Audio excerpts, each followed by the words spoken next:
அவரே சமூக வலைதளத்தை வச்சு நான் மத்திய மந்திரியாக போகிறேன், பிரதமராக போகிறேன், ஜனாதிபதியாக போகிறேன்னு அவரே ஒரு செய்தியை உருவாக்கினார். பாஜகவுக்கு அவர் விரோதியாக மாறிட்டார். அவருடைய அரசியல் தேசிய அரசியல் தான். அவர் கற்றுக்கொண்ட அரசியல் பாஜக அரசியல் தான். பாஜக அரசியல் இங்கே காலாவதியாகி பல 100 வருஷம் ஆகிப்போச்சு.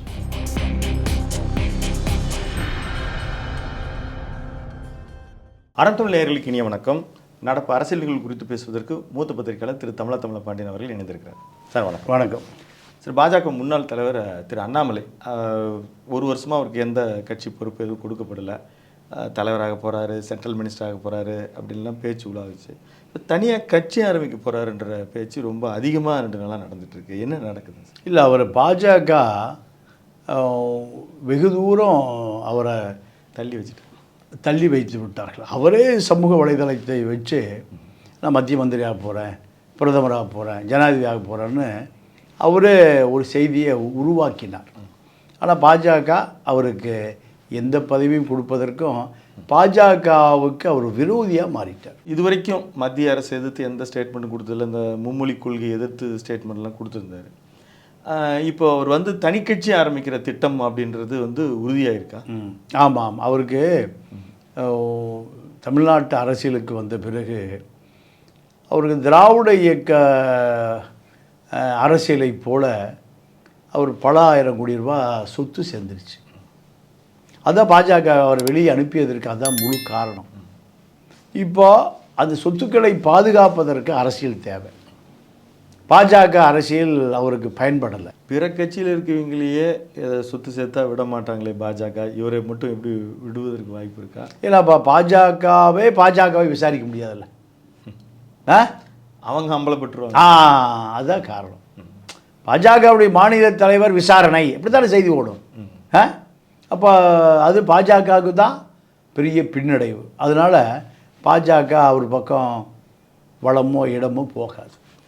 அப்போது அவருடைய எதிர்காலம் இங்கே எப்படி இருக்கும்? தமிழ்நாடு பாஜக நிலை என்னவாகும்? இல்லை, தமிழ்நாடு பாஜக நிலை வேறு, அவருடைய நிலை வேறு. அவருக்கு நீண்ட காலமாகவே பாஜகவிலிருந்து வெளியேற்றப்படுவோம்னு அவருக்கு தெரியும். பாஜகவிலிருந்து வெளியேறினால் தனி கட்சி துவங்குவதற்கான தயார் நிலையில் அவர் 1 வருஷமாகவே இருக்கார். ஏன்னா தமிழ்நாட்டை விட்டு போக முடியாது. தமிழ்நாட்டில் நிறைய மாரிதாஸ் ஒரே சொத்து 100 கோடி ரூபாய்க்கு சொன்னார். வெள்ளியங்கிரி மலை அடிவாரத்தில் ஒரே சொத்து 100 கோடி. அப்போ 50 சொத்து வந்தால் 5000 கோடி. இது சாதாரண தமிழ்நாட்டில், இது மிக சாதாரணம். திமுக ஆண்ட ஒரு 4 வருட காலம் இவர் தான் திமுக பெரிய சிம்ம சொப்பனம். இவரை சமாதானப்படுத்திட்டு தான் அரசியலை நடத்த வேண்டிய தேவை இருந்தது. இதை விட இன்னொரு தேவை அதிமுக. சசிகலா, ஓபிஎஸ், டிடிவி இவர்களுடைய சொத்து பல 1000 கோடி ரூபா சொத்து பினாமிகளால் மோசடி செய்யப்பட்டு மீட்டெடுக்கவே முடியல. இப்போ அந்த காலகட்டத்தில் சென்ட்ரல் ஏஜென்சிஸ் எல்லாம் ஓரளவுக்கு அண்ணாமலைக்கு ஒத்துழைப்பு கொடுத்தாங்க.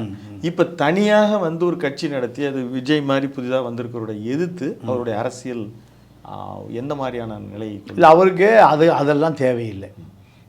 ஒரு தலைவர் சொத்தை பாதுகாக்க, அதுதான் அவருக்கு தேவை. இப்போ தமிழ்நாட்டை பொறுத்த வரைக்கும் 80 மாவட்டம் இருக்குது, அரசியல் மாவட்டங்கள். நீங்கள் 80 மாவட்டத்துக்கும் நீங்கள் ஒரு தொகுதிக்கு ஒரு 200 பேர் வந்தால் ஒரு 15,000 பேர் சேர்த்த முடியும். இதே ஒரு கட்சி, இதே ஒரு மீடியா, அத்தனை மீடியா ஃபோக்கஸ் கொடுப்பான். அப்போது வார் ரூம் வச்சுக்கலாம். தன்னை ஒரு கட்சி தலைவனை, இப்போ டிடிவி ஒரு தலைவனாக இருக்கார் இல்லையா, ஒரே எம்எல்ஏ ஒரு தலைவனாக இருக்கார். அவரும் போயிட்டார் தாவேக்காவுக்கு. ஆமாம். இப்போ அதே போல் சீமான் அவர் ஒரு தலைவர், வைகோ அவர் ஒரு தலைவர், ஒரே எம்எல்ஏ இருக்கார் அன்சாரி அவர் ஒரு தலைவர். இப்படி பல ஒரு கட்சி தலைவர்கள் ஒரே ஒரு குருக்கள் வர ஒத்த ஆளு முத்தையான்னு ஒரு பழமொழி இருக்குது. அப்போ இப்படி நிறைய கட்சி தமிழ்நாட்டில் இருக்குது. நீங்கள் குடியரசு தினம் வந்தால் அனைத்து கட்சி தலைவர்கள் வாழ்த்துன்னு வரும், சுதந்திர தினம் வந்தால் வாழ்த்துன்னு வரும். அதில் இப்போ அண்ணாமலையை இணைந்து கொள்வார், அவ்வளோதான். அரசியல் வெற்றின்றது கணிக்க முடியுமா நம்மளால? இல்லை, அவருடைய அரசியல் தேசிய அரசியல் தான். அவர் கற்றுக்கொண்ட அரசியல் பாஜக அரசியல் தான். பாஜக அரசியல் இங்கே காலாவதியாகி பல 100 வருஷம் ஆகிப்போச்சு. பல்வேறு அரசியல் கருத்துக்களை பகிர்ந்திருக்கீங்க. மீண்டும் பேசுவோம். உங்கள் கருத்து பதிவுக்கு மிக்க நன்றி. நன்றி, வணக்கம். நேரிலே தொடர்ந்து இணைந்திருங்கள் அறந்தமிழுடன். நன்றி, வணக்கம்.